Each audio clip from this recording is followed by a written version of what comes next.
Assalamualaikum warahmatullahi wabarakatuh. Selamat pagi anak-anakku. Salam sejahtera untuk kita semua ya. Semoga kalian tetap dalam keadaan sehat dan tentunya harus tetap semangat dalam mengikuti pembelajaran hari ini. Apalagi minggu lalu kalian sudah terima raport ya. Berarti sudah melihat nilai-nilainya, harus lebih semangat dan lebih rajin lagi di belajarnya. Hari ini bertemu dengan Ibu Eka, kita akan membahas tema yang baru pada mata pelajaran sejarah Indonesia, yaitu mengenai strategi perlawanan terhadap penjajahan bangsa Eropa sampai dengan awal abad ke-20. Sudah siap ya? Silahkan disiapkan buku catatannya, alat tulisnya. Di slide ini kalian melihat ada banyak gambar dari pahlawan-pahlawan Indonesia. Ada yang bisa menyebutkan nggak sih di slide ini ada gambar dari pahlawan siapa aja? Silahkan ditulis ya di buku catatannya. Jadi di sini ada gambar dari Pangeran Antasari, dari Patimura, Tuanku Imam Bonjol, ada Pangeran Diponegoro, Cut Nyadin, ada Sultan Ageng Tirtayasa, dan juga pahlawan-pahlawan yang lainnya ya. Jadi pada saat dulu nih bangsa-bangsa Eropa kan menguasai Nusantara atau dulunya Indonesia. Nah, mereka ini para penjajah harus berhadapan dengan para penguasa lokal. Penguasa lokalnya itu ada siapa aja? Penguasa lokalnya ini ada kerajaan-kerajaan ataupun kesultanan-kesultanan yang tersebar di wilayah Nusantara. Contohnya ada Sultan Hasanuddin, ada Pangeran Diponegoro, Sultan Iskandar Muda. Jadi bangsa-bangsa Eropa ini harus berhadapan dengan beliau-beliau yang ada di gambar ini. Contohnya ya, ini salah satu ya, tapi masih banyak selain gambar-gambar di sini pahlawan-pahlawan lainnya yang juga ikut melakukan perlawanan terhadap bangsa-bangsa Eropa.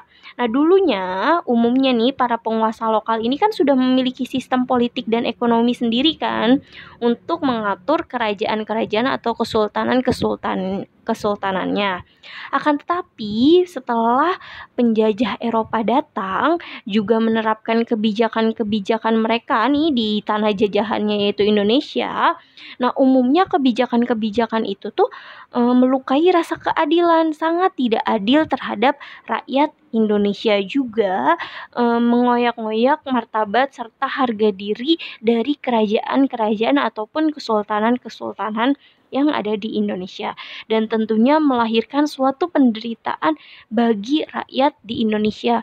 Seperti kan ada kebijakan tanam paksa, ada pajak tanah. Nah, itu kan sangat membuat rakyat Indonesia menderita. Nah, hal tersebutlah yang melahirkan suatu perlawanan dari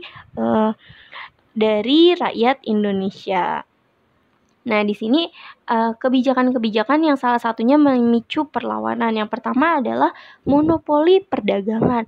Seperti yang kita tahu, misalnya nih Belanda aja nih. Belanda itu kan banyak menerapkan kebijakan-kebijakan yang merugikan bangsa Indonesia. Misalnya rakyat Indonesia hanya harus menanam tanaman kopi misalnya.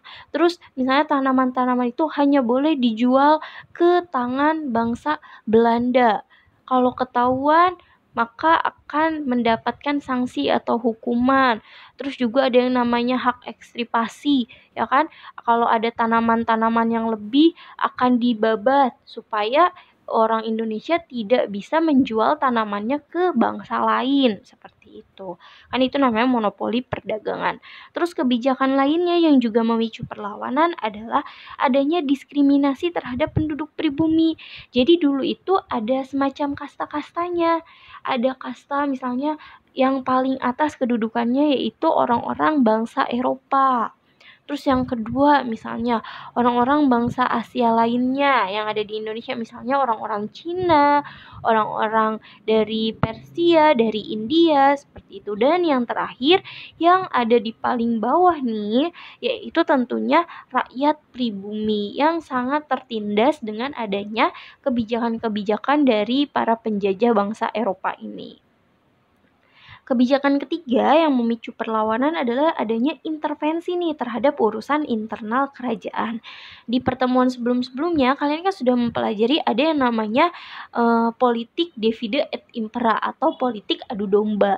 Nah, bangsa-bangsa Eropa ini nih yang melakukan penjajahan, mereka ini akan melakukan adu domba antara misalnya kerajaan A yang ada di Indonesia dengan kerajaan B. Nah, kalau mereka diadu domba, maka kan akan mudah dipecah belah seperti itu.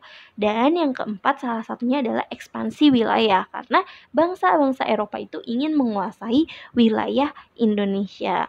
Nah, sekarang harus kalian catat ya, ada beberapa ciri khusus yang terjadi pada perlawanan terhadap penjajahan bangsa Eropa sampai dengan awal abad ke-20. Jadi, ciri-ciri dari perlawanan ini. Kalian catat ya, yang pertama adalah bersifat lokal. Jadi dulu perlawanan ini tidak bersifat nasional. Jadi hanya bersifat lokal, yaitu daerah. Contohnya adalah Cut Nyak Dia ini melakukan perlawanan terhadap bangsa Eropa karena bangsa Eropa misalnya sudah membuat rakyat Aceh menderita, misalnya seperti itu. Ada juga misalnya Pangeran Diponegoro, dia melakukan perlawanan itu karena ya dia taunya bangsa Eropa ini sudah merugikan orang-orang di Jawa, sudah membuat rakyatnya tersiksa seperti itu. Terus juga misalnya ada Patimura misalnya. Dia melakukan perlawanan ya karena di Maluku sana bangsa rakyat-rakyatnya juga sama tertindas oleh bangsa Eropa ini. Jadi dulu itu para pahlawan mereka melakukan perlawanannya ini hanya bersifat lokal. Jadi mereka bukan misalnya Pangeran Patimura misalnya melakukan perlawanan di Maluku karena Belanda misalnya dia juga menyiksa atau membuat menderita rakyat di Jawa. Nah, tidak seperti itu. Terus yang kedua, ciri khusus yang kedua yaitu bergantung kepada kepada pemimpin yang karismatik. Jadi perlawanan bersenjata itu mengandalkan tokoh-tokoh karismatik, seperti misalnya raja, bangsawan, terus ada pemuka agama. Nah, makanya jadi kayak seperti kalau misalnya pemuka agama atau misalnya raja itu dia tidak melakukan perlawanan terhadap bangsa Eropa, maka rakyat-rakyat pun tidak akan melakukan perlawanan. Tapi ketika rajanya atau misalnya seorang pemuka agama, ada pembesar kerajaan atau bangsawan yang melakukan perlawanan, secara otomatis rakyatnya akan ikut membela seperti itu. Dan ciri-ciri khusus yang ketiga pada perlawanan sebelum awal abad ke-20 ini adalah perlawanannya itu bersifat fisik atau mengandalkan kekuatan senjata. Seperti itu ya. Nah, jadi misalnya mereka ini mengandalkan senjata-senjata untuk melawan bangsa Eropa. Padahal kan seperti yang kita tahu, senjata-senjata bangsa Eropa itu kan lebih canggih sehingga banyak juga yang kalah perlawanan-perlawanan dari rakyat pribumi ini.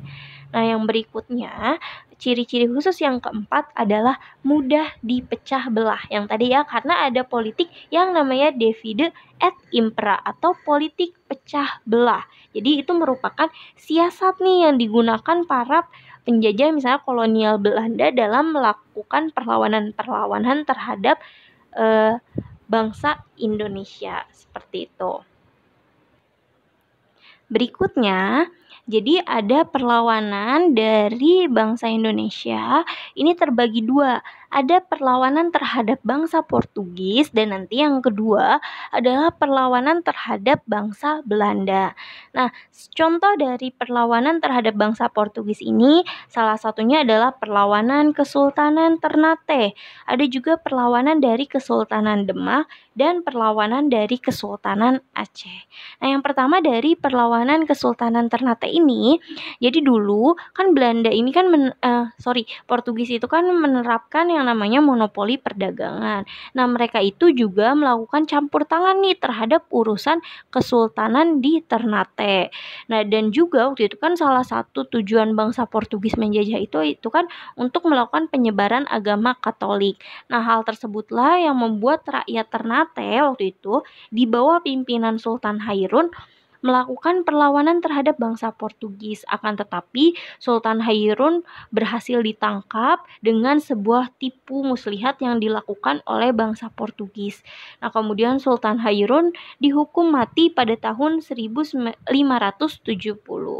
Nah, kemudian perjuangan dari Sultan Hairun dilanjutkan oleh Sultan Babula. Nah, Sultan Babula ada juga ya digambar di slide pertama tadi.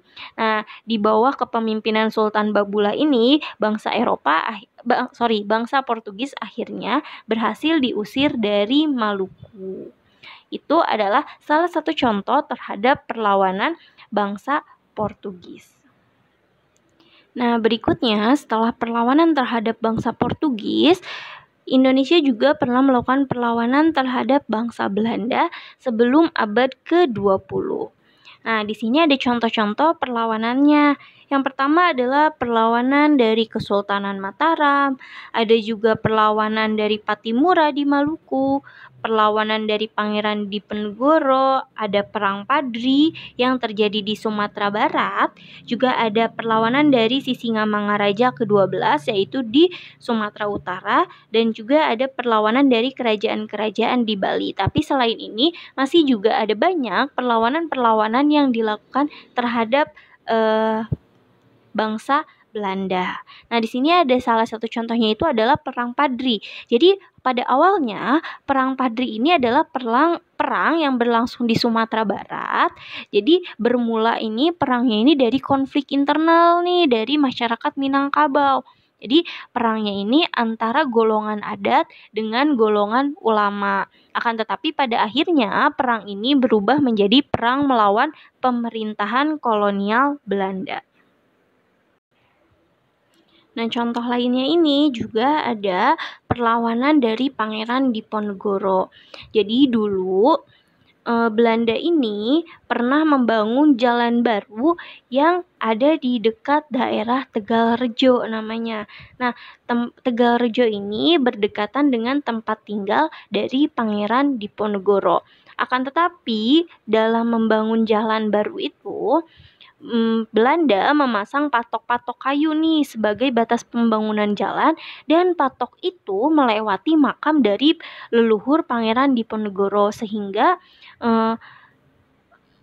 Pangeran Diponegoro nih merasa terhina atas perbuatan dari bangsa Belanda ini, terutama bangsa Belanda itu tidak mendapatkan izin dan juga persetujuan dari Pangeran Diponegoro. Nah, dari hal tersebutlah karena Pangeran Diponegoro merasa terhina, juga Belanda tanpa izin nih memasang patok-patok. Nah, kemudian Pangeran Diponegoro ini mengobarkan perlawanan atau peperangan terhadap Belanda. Nah, jadi si Pangeran Diponegoro ini berhasil menghimpun kekuatan nih dari berbagai wilayah untuk melakukan perlawanan terhadap bangsa Belanda. Nah, itu adalah contoh-contoh dari perlawanan dari rakyat Indonesia terhadap bangsa Belanda. Nah, sampai di sini, apakah ada pertanyaan? Jika ada pertanyaan, boleh kalian ajukan di kolom komentar, ataupun kalian bisa langsung menghubungi Bu Eka secara personal ya untuk menanyakan pertanyaan itu. Terima kasih ya. Wassalamualaikum warahmatullahi wabarakatuh.